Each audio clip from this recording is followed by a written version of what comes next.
نمرا نے فوراً اپنی قمیض کا بٹن خود کھینچ کر توڑ دیا اور پھر اپنے ناخنوں سے اپنی پنڈلیوں پر سرخ نشان لگے اور ایسے لگے جیسے کسی نے اسے ٹانگوں سے پکڑ کر کھینچا ہے۔ ساتھ ہی اس نے زور سے اپنی گردن کو بھی کھروچ کر رکھ دیا، جس سے صاف لگے کہ کسی نے اسے گردن سے بڑی سختی سے پکڑ کر دبوچا ہے۔ ڈاکٹر ابراہیم کے تو وہم و گمان میں بھی نہیں تھا کہ اس لڑکی کے ذہن میں چل کیا رہا ہے، اور پوری طاقت سے شور مچانا شروع کر دیا، بچاؤ، کوئی ہے، بچاؤ مجھے، یہ ڈاکٹر میرے ساتھ گندی گندی حرکتیں کر رہا ہے، پلیز کوئی ہے، میری مدد کرو، ڈاکٹر ابراہیم پلیز دور رہیں، مجھ سے ہاتھ مت لگائیں، مجھے، میں نے کیا بگاڑا ہے آپ کا؟ صرف یہی تو کہا ہے کہ آپ کے علاج سے میں ٹھیک کیوں نہیں ہو رہی؟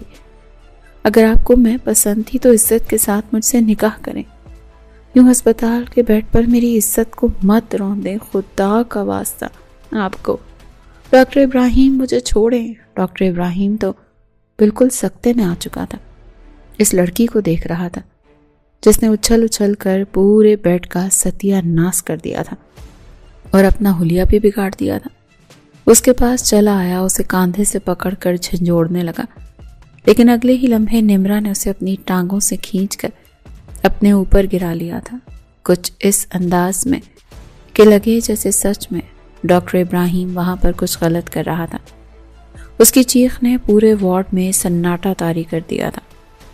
ڈاکٹر ابراہیم کے قدم وہیں جم گئے، وہ صدمے سے اس لڑکی کو دیکھ رہا تھا جو اسے اپنے اوپر گرا چکی تھی، پھر کہنے لگا، کیا بکواس کر رہی ہو تم؟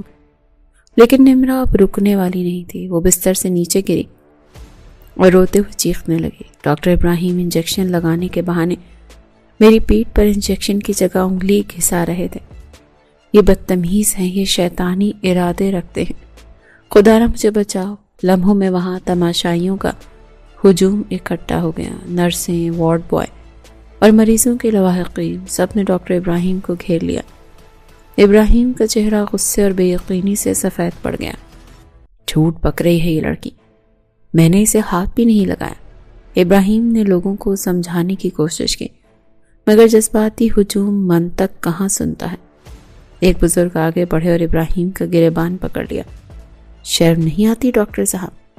یہ بیٹیوں جیسی ہے اور تم ہسپتال میں یہ گند گھول رہے ہو؟ نمرا کونے میں بیٹھی مگرمچھ کے آنسو رو رہی تھی، حالانکہ اس کا دل خوف سے ڈوب رہا تھا۔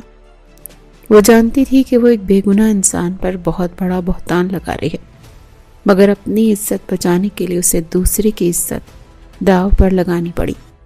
ہجوم کا غصہ بڑھتا جا رہا تھا اور نوبت مار پیٹ تک آ گئی تھی۔ تبھی اسپتال کے ایم ایس وہاں پہنچے اور صورتحال کو سنبھالنے کی کوشش کی، مگر لوگ بضد تھے کہ یہاں تو پولیس کیس ہوگا اور ڈاکٹر کو جیل بھیجا جائے گا، یا پھر اس کی عزت کی تلافی کرنی ہوگی، اس لڑکی سے ابھی اور اسی وقت نکاح کرو، ورنہ ہم تمہارا میڈیکل لائسنس تو کیا تمہاری زندگی بھی یہاں ختم کر دیں گے۔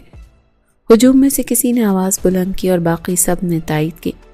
ڈاکٹر ابراہیم کو لگا جیسے وہ کسی برے خواب کا حصہ ہے۔ وہ شہر کا نامور سرجن اور آج ایک معمولی سی لڑکی کے جھوٹ کی وجہ سے سرے بازار رسوا ہو رہا تھا۔ اس نے نمرا کی طرف دیکھا جو چہرہ چھپائے رو رہی تھی۔ ابراہیم کی آنکھوں میں نفرت کا ایسا الاؤ دہک رہا تھا جو سب کچھ بھسم کر دینا چاہتا تھا۔ ڈاکٹر ابراہیم کے پاس عزت ہی تو تھی جو انہوں نے بڑی مشکل سے کمائی تھی۔ اس لڑکی کو دیکھ کر اس کے پاس چلا آیا، کاندھوں سے پکڑ کر جھنجھوڑ کر کہنے لگا، دشمنی کیا ہے تمہاری مجھ سے؟ چاہتی کیا ہو تم؟ میں تو کبھی سوچ بھی نہیں سکتا تھا کہ ایک لڑکی اس حد تک بھی گر سکتی ہے۔ بتاؤ کہاں ہیں تمہارے گھر والے، کون ہیں تمہارے سرپرست؟ میں تمہیں ان لوگوں تک چھوڑ کر آؤں گا اور ساتھ تمہاری اوقات بھی بتاؤں گا کہ کس طرح تم نے مجھے پورے ہسپتال کے سامنے برباد کر دیا۔ تم ہو کون؟ میری زندگی میں ادھم مچانے کے لیے کیوں آئی ہو؟